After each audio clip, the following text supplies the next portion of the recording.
Welcome to the Daily Review. This is Razak, Senior Trading Strategist here at CMTrading.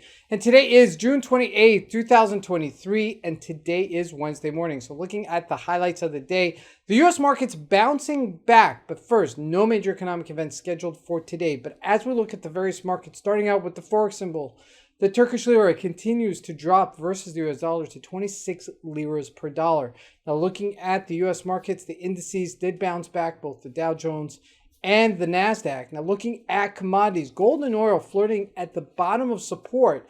And looking at the stocks, it's Tesla, it's Nvidia, and Facebook, the biggest gainers yesterday as the stocks kind of bounce back. And lastly, looking at cryptocurrencies, Bitcoin unchanged. So let's take a look at the markets and see what we can expect from today's trading.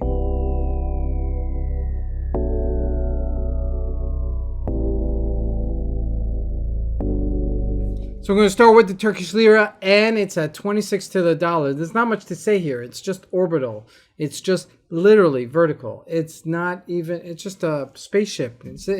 There's no technicalities to this. There's no technical trading to this. This is just vertical, and it keeps on getting weaker. Now, this is very disconcerting because it cleared that 25, which means once it clears 26, it could go to 30 potentially. So keep that in mind as this continues to weaken versus the dollar.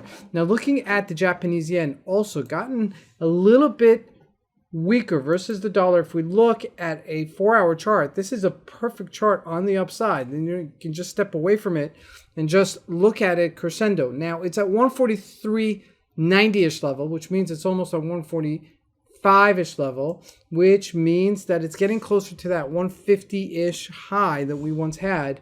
Now, if we don't clear 145, this does mean that we'll have a retracement, but the dollar is getting stronger against the Japanese yen, and that's something as a force that will have or may have some ripple effects on the euro and the GBP versus the dollar as well. So look and keep this in mind as this is still unfolding. Now, looking at the commodities, gold looking like it wants to flirt lower, 1909. We haven't been at 1909 for quite some time, so this is really important. If we do break this area, 1900, we will go back to 1855. That's our next stop on the downside. That's also our 200-day moving average. We look at a weekly. We are crossing over that 30-day moving average. That's important. That's really a very important element here, so keep that in mind as this is still correcting itself. Now looking at crude oil at the bottom of its range, not doing much, and don't want to stir the pot here too much because it's not doing much, okay? If it did break 67, I would look to short it because it would mean that it's getting weaker. Now jumping into the U.S. markets, the Dow Jones did bounce about 100 and something points yesterday. Not a big deal, but yet a nice bounce finally, okay? As it's trickled lower, so did the NASDAQ get a little bit of a bounce, okay, to 15,500 where we were dipping below it at 14,900. Remember, NASDAQ is a lot stronger than the Dow, and specifically because of its tech stocks. Facebook did gain back yesterday. If you look at a 1-hour chart, almost back to its highs at 286. If you look at Tesla, also a nice move on the upside. Not big, but a nice move, okay? Nevertheless, it does look like it's making a upside momentum, upside trend as that continues there. Now, lastly, looking at Nvidia, it bounced off a very key area. Now, I'm going to just jump into it. It bounced off of that 30-day moving average. Looked like it was going to cross over.